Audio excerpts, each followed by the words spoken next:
मित्रांनो नमस्कार. आता सध्या आपल्या आंब्याची केशर आंब्याची ही काढणी चालू आहे आणि आता तुम्हाला सर्व माहीत असेल बऱ्यापैकी सगळीकडे केशर आंबा बाजारात आता बऱ्यापैकी यायला लागला आहे.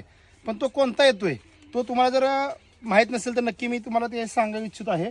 ज्या शेतकऱ्यांनी व्यापाऱ्यांना गुत्त्या बागा दिल्या, म्हणजे उक्त्या समजा 1-2 एकर आंबा 3 लाख 4 लाख 5 लाखाला दिला, त्या व्यापाऱ्यांनी काय केलं, हा सिलेक्टेड जो माल आहे तो पुढे मार्केटला पूर्ण बाहेर एक्सपोर्टला केला आणि जो नंतर मागे राहिलेला जो माल असतो, मग डागाच असेल, लहान असेल किंवा कच्चा असेल, ज्याला अजून पाड आलेला नसतो, तो माल सध्या तो बाजारात पिकवून पिवळा करून विकला जातो.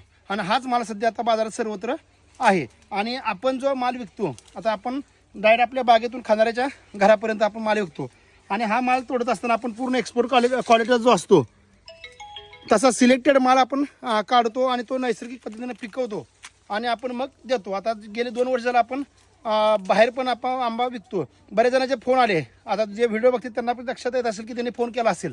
त्यांना मी सांगितलं आपल्या आंब्याला थोडा उशीर आहे, कारण की आपण कच्च्या पाडाचा आंबा लवकर तोडून पिवळा करून विकत नाही. चांगला नॅचरली त्याच्या ज्या टर्म्स अँड कंडिशन असतात आंबा पिकण्याच्या, मग पावडर असेल, खड्डा पडणे असेल किंवा इतर गोष्टी बऱ्याच असतात, त्या परिपूर्ण आंबा झाल्यानंतरच आपण काढतो आणि नैसर्गिक पद्धतीनं पिकून देतो. तर असा आंबा कोणाला पाहिजे असेल तर नक्की खाली दिलेल्या तुम्ही नंबरला कॉन्टॅक्ट करा. संपूर्ण महाराष्ट्रात आणि महाराष्ट्राच्या बाहेर पण जिथं जिथं ट्रान्सपोर्टची सोय आहे सर्वत्र आपण आंबा पाठवतो. धन्यवाद.